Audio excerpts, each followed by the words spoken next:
We often have an idea of what we want to bring into our life, have a vision of who we want to be, have a desire. But the biggest thing that's blocking us from stepping into that truth is the belief. Now, if these negative beliefs are very strong in you, then how can you possibly create a loving, joyous, prosperous, healthy life? Somehow your subconscious beliefs would always be contradicting you and making sure you do not obtain your goals. I find that resentment, criticism, guilt, and fear cause more problems in our bodies and in our experiences than anything else. These feelings come from blaming others and not taking responsibility for our own lives. You see, if we are all responsible for everything that happens in our lives, then there is really no one to blame. Whatever is happening out there is only a mirror of our own inner thinking. When we have a problem, a difficulty, a struggle that is located inside, and we're looking for the solution outside, someplace outside of ourselves. It would be like going to the doctor and telling him all of your symptoms. And the doctor says, oh boy, you've got a lot of symptoms. And he starts writing out prescriptions. You need a prescription for this symptom, you need a prescription for that symptom. And finally, he gets this 4 or 5, and you go to walk out, and you say, well, I'd like my prescriptions. He said, no, I'll give this one to your mother-in-law, and I'll give this one to your neighbor, and I'll give this one to your daughter, and I'll give this one to your father. And, I mean, you're the one with the struggles and with the difficulties, expecting somebody else to change or something outside of you to get better in order for you to make your life work is something you have to really take a hard look at. It's in here. We have to feel love for ourselves and love for life in order for us to have love in our life. And so then to instruct people how to teach their body emotionally how that future could feel like before it's made manifest. If they do it properly, their body as the unconscious mind begins to believe it's living in that future reality in the present moment. And they're beginning to signal new genes in new ways that begins to change their body to look like the event has already occurred. So we need new ways of thinking, new ways of living, and it comes down to something very simple. The most simple is about love. The bottom line, do we love ourselves enough to live our lives in a way that gives our bodies what they need to do what they know how to do really well? Do we love ourselves enough to live and to think in a way that allows the best version of ourselves and the best versions of our families and communities to come forward? So when you stand in this place of knowing that if this time-space reality has created within you a desire for something, this time-space reality will deliver the goods to you. So when you stand in that knowing and then you couple it with your belief in your righteousness or worthiness to receive it. When you're putting in a wish and a desire, put it in as if you already have it. I am healthy. I am a good relationship person. I have a great job. What's that? I say, it's like I already have it. And yet most people don't have it. So they'll say, I want a great job. I want a great relationship. I want to be healthy. And I go, make a recording of those words. We just said that. I want to be healthy. Today, right now, Tuesday, we're going to make a recording. I say, now come back in 1 year and let's push the button on that recording. And we come back a year later and it says, I want to be healthy. I go, it's a whole year and you still want to be healthy? Still don't have it, right? You didn't say I am healthy.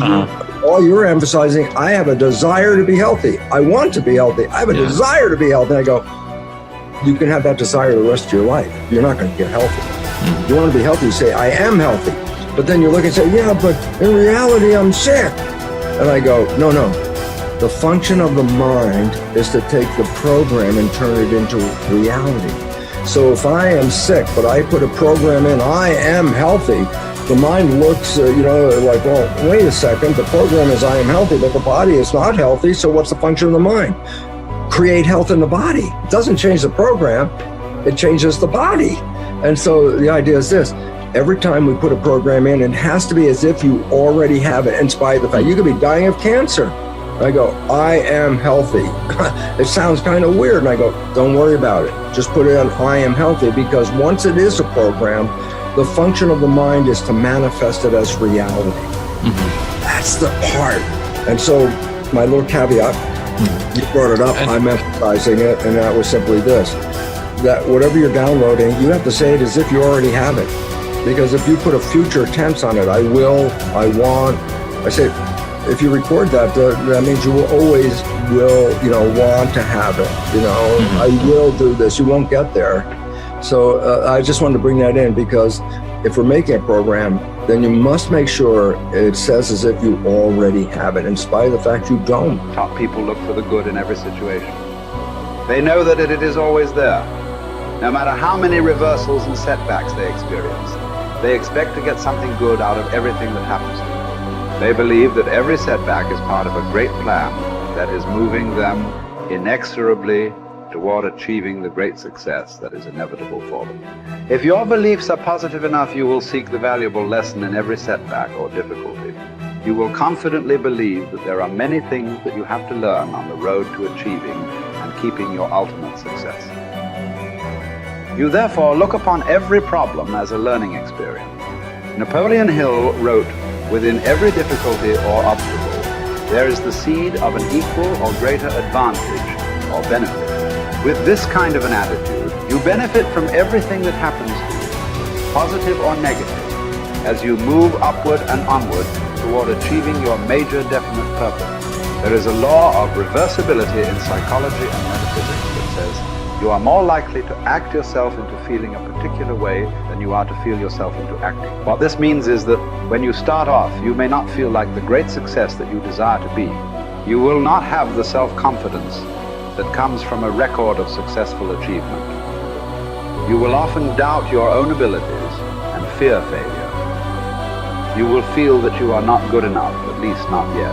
But if you act as if you were already the person you desire to be, with the qualities and talents that you desire to have, your actions will generate the feelings that go with them. You will actually act yourself into feeling the way you want to feel by the law of reversibility. If you want to be one of the top people in your business, dress like the top people, groom like the top people, organize your work habits the way they do.